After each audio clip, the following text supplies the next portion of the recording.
Pemirsa, Anda masih menyaksikan program Juru Bicara dan tentunya tadi kita sudah bahas dua isu besar ya bersama dengan Bapak Dirjen Kominfo Republik Indonesia. Pak Dirjen, ini mungkin untuk isu selanjutnya tadi Bapak sudah menyinggung, kita sudah mendengar juga bersama-sama mengenai transisi energi G20. Nah, kalau ini gimana nih Pak untuk penjabarannya? Iya, saya kira kita tahu semua bahwa dunia sedang mengalami persoalan lingkungan, ya, persoalan lingkungan, ada pemanasan global, begitu kan, kemudian juga ya macam-macam kerusakan lingkungan yang tentu saja membuat kehidupan kita ini tidak nyaman, begitu kan. Nah, karena itu kita harus serius membicarakannya dan Presidensi G20 Indonesia membicarakan secara serius, ya, transisi energi. Ya, transisi energi ini secara teknis mungkin kita harus beralih dari energi fosil ya ke energi baru dan terbarukan ya atau energi hijau, green energy. Ya, energi baru dan terbarukan itu green ya. Sementara energi fosil itu kan memunculkan polusi ya. Jadi kita harus mulai ya dunia mulai menjajaki 100% barangkali di masa depan energi yang kita gunakan atau paling tidak sebagian besar ya energi yang kita gunakan adalah energi hijau atau green energy begitu ya. Nah, salah satu implementasinya nanti di Presidensi G20 Indonesia, kita akan menggunakan mobil listrik ya untuk transportasi di KTT nanti misalnya. Karena kita tahu mobil listrik itu kan green vehicle begitu. EV itu electric vehicle itu GP juga, green vehicle begitu kan. Nah, ini akan kita gunakan. Walaupun ini secara simbolis, tapi ini sebetulnya ajakan kepada dunia untuk mulai menggunakan energi hijau begitu ya. Yang kedua juga soal pendanaan ya. Soal pendanaan ini kan menjadi penting ya. Soal karbon misalnya, ini kan banyak negara maju yang komitmennya ini kurang ya terhadap negara-negara berkembang dalam pengurangan emisi karbon misalnya begitu. Nah, ini akan kita dorong juga karena jangan cuma menuduh katakanlah negara berkembang itu merusak lingkungan, tapi juga kontribusi negara maju ini kan terhadap kerusakan lingkungan juga besar begitu. Karena makin modern masyarakat ini kan makin hapus terhadap penggunaan energi kan begitu kan. Nah, karena itu ya harus berkontribusi juga dalam pendanaan bagaimana kita menciptakan lingkungan yang lebih baik ya, misalnya untuk karbon tadi begitu kan, emisi karbon, kemudian juga untuk mobil listrik misalnya ini atau teknologi-teknologi yang ramah terhadap lingkungan ini harus ada akses pendanaan juga, bukan cuma akses ke teknologinya. Ini akan dibicarakan di tema transisi energi.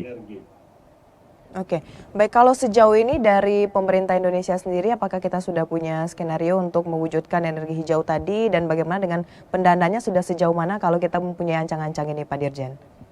Iya, jadi kita ini kan punya program ya, program namanya GSEN, Grand Strategi Energi Nasional. Kita ini sebetulnya sudah punya program, misalnya ini yang kita sebut energi mix atau bauran energi ya. Bauran energi ini kita berharap kita melaksanakan program ini pada tahun 2025 ya, 2025 sudah ada 23% energi baru dan terbarukan yang kita gunakan ya. Sekarang ini ya di kisaran 15-16%. Nah, ini artinya apa? Soal net zero emission ini juga kita lakukan di dalam negeri, tetapi nanti kita akan dorong secara global ya, secara global untuk juga concern terhadap energi. Pembiayaannya bagaimana, pendanaannya Indonesia? Ya, Indonesia tentu saja di APBN ada anggaran untuk itu. Tetapi sekali lagi kita pun membutuhkan anggaran dari negara-negara maju ya. Negara maju itu kan sudah berkomitmen ya. Ya, misalnya dalam berbagai pertemuan, misalnya Paris Agreement Ya, Paris Agreement itu kan sebetulnya juga membicarakan soal pendanaan untuk mengurangi karbon atau mencapai bahkan net zero emission begitu ya. Tetapi beberapa negara kemudian mencabut komitmen itu, misalnya Amerika Serikat, Norwegia misalnya. Nah ini akan kita bicarakan lagi nih, kita tata ulang. Ini memang termasuk isu yang sensitif ya bagi negara-negara maju. Tetapi kita harus membicarakannya supaya semuanya terang benderang begitu. Baik, ada 3 isu yang sudah dijelaskan oleh Pak Dirjen tadi. Nah ini untuk masyarakat agar mereka bisa lebih jauh lagi, lebih dalam lagi untuk mengikuti 3 isu ini, di mana masyarakat bisa mengakses Pak untuk kegiatan dari presidensi G20 ini? Iya, jadi ini menjadi tugas Kementerian Komunikasi dan Informatika. Ya, kita di dalam kepanitiaan presidensi G20 adalah menjadi koordinator komunikasi publik dan media. Komunikasi publik dan media.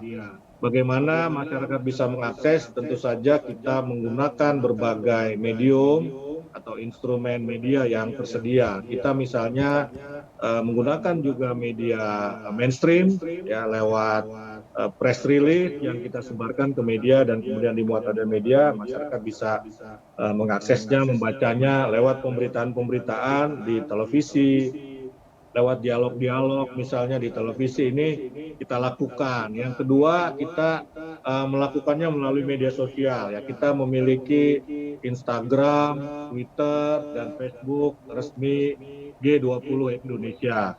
Nah, selain itu kita juga memiliki website resmi G20, g20.org kalau masyarakat ingin mengakses. Dan yang penting juga yang harus saya sampaikan di sini, Kominfo menggagas atau sudah menerbitkan, melaunching yang kita sebut G20pedia. G20pedia itu berisi informasi, segala informasi yang dianggap perlu diketahui oleh masyarakat. Tujuannya G20pedia ini adalah untuk membumikan G20 ini, karena kan ada yang mengatakan tadi isu yang diadres saja kan itu sulit-sulit ya bahasanya.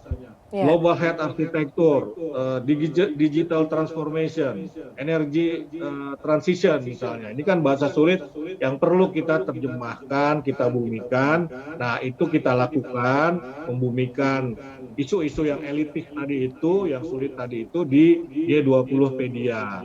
Ada 3 bagian dalam G20pedia. Ada bagian G20 secara umum. Nanti kita jelaskan di situ sejarah G20 seperti apa begitu kan. Nah, yang bagian kedua adalah presidensi G20 Indonesia, dan bagian ketiga itu glosarium seperti kamus lah ya begitu. Apa istilah-istilah?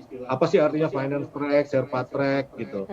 Ya, itu instrumen-instrumen yang kita gunakan. Pun kita melakukan komunikasi sosial ya. Saya berbicara dengan media, saya berkunjung ke media-media, saya berbicara dengan e-commerce misalnya agar mereka terlibat di dalam presidensi G20. Jadi ada demam ya. Tujuan dari komunikasi publik yang kita lakukan tadi adalah munculnya demam G20. Ya, baik, masyarakat sudah bisa mengakses seperti yang disampaikan oleh Pak Dirjen tadi. Namun setelah ini kita akan bahas lagi Pak mengenai manfaat yang akan diperoleh Indonesia terkait dengan pelaksanaan G20. Namun kita akan jeda pariwara dulu. Pemirsa tetap di program Juru Bicara.